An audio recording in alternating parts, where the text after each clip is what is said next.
আমাদের পেশেন্ট মোসাম্মদ ময়না আক্তার, উনি ওনার গর্ভে একজন সন্তানকে ধারণ করেছেন। যখন ওনার সন্তানের বয়স গর্ভে মাত্র 8 মাস ছিল, ওনার সন্তান ওনার পিতাকে হারিয়েছেন, আমাদের পেশেন্ট ওনার স্বামীকে হারিয়েছেন। সেখান থেকে ওনার জীবনের যে যুদ্ধ ছিল, একা একা একটা ছেলেকে মানুষ করা, বিভিন্ন ঘাত প্রতিঘাত পার করে উনি যেই অবস্থানে চলে আসছে, আজকে তার ছেলের এই প্রতিদানের সুযোগ এসেছে। ওনার ছেলেও ঠিক ওনার পাশে আছে। গত 25 বছর ধরে মোসাম্মদ ময়না আক্তার ওনার ছেলেকে লালন পালন করে একটা পজিশনে নিয়ে আসছে। আজকে ওনার ছেলের কাছে আমরা শুনতে চাবো যে ওনার মার জার্নিটা এবং অসুস্থতার পরে উনি কিভাবে ওনার পাশে আছে, এবং আমরা সিএনএস বাংলা ফাউন্ডেশন ওনাদের সাথে কিভাবে আমাদের যোগাযোগ হলো এবং আমাদের ভূমিকাটা এখন কি। ভাই, আমরা একটু জানতে চাচ্ছিলাম আপনার মার সম্পর্কে, যে আপনার গল্প করতে করতে বলছিলেন আপনার মার ঘটনাটা, আপনার মুখ থেকে আমরা একটু শুনতে চাচ্ছি আপনার জীবনের শুরুটা, জীবনের জার্নিটা এবং আপনার মার ত্যাগ, আজকে অসুস্থতা এবং এই অসুস্থতার পরে আপনি কিভাবে আপনার মাকে সেবার জন্য চেষ্টা করছেন। আজ থেকে প্রায় 17-18 মাস আগে আমি একটা ছোটোখাটো চাকরি করতাম।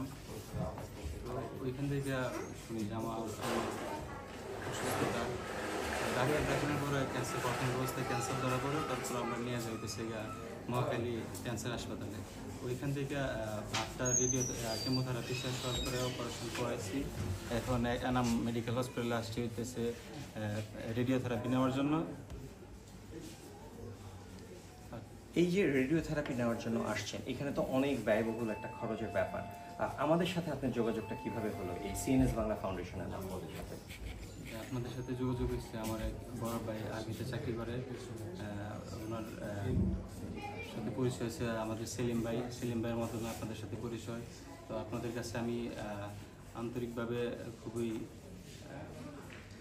আমাদের সেলিম ভাই হচ্ছে আমাদের একজন ভলান্টিয়ার। আমাদের সারা বাংলাদেশে অসংখ্য ভলান্টিয়ার আছে।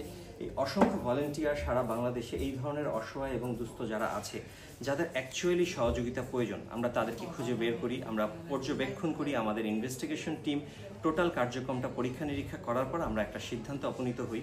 কারণ আমাদের ফাউন্ডেশনে যারা পৃষ্ঠপোষকতায় আছে অর্থনৈতিকভাবে এবং বুদ্ধি পরামর্শতে, তাদের অর্থগুলো যেন সঠিক জায়গায় ব্যবহার হয়, অর্থাৎ একজন বেনিফিশিয়ার যেন নির্দিষ্ট সময়ে সেই অর্থটা পায়। আমরা সেই কার্যক্রমের জন্যই আজকে আমাদের ইনভেস্টিগেশন টিমেরও কিছু মেম্বার সহ আমরা অনেক সদস্য এখানে এসেছি। এবং আপনার মার একটু কথা শুনতে চাচ্ছিলাম যে এখন ওনার অবস্থানটা কেমন, এই অসুস্থতাটা এই মুহূর্তে উনি কি ফিল করছেন, আপনি যদি একটু বলেন। অবস্থাটা তেমন ভালো না, একের পরে এক অসুস্থতা লেগেই আছে।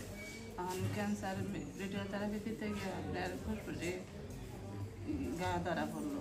এখন এই অবস্থায় এখন টাকা পয়সা ম্যানেজ করতে আবার সমস্যাতে পড়ে গেছি। আপনি টোটাল কতদিন ধরে এই অসুস্থতায় আছেন? আমার টোটাল প্রায় 2 বছর চলে যাইতেছে।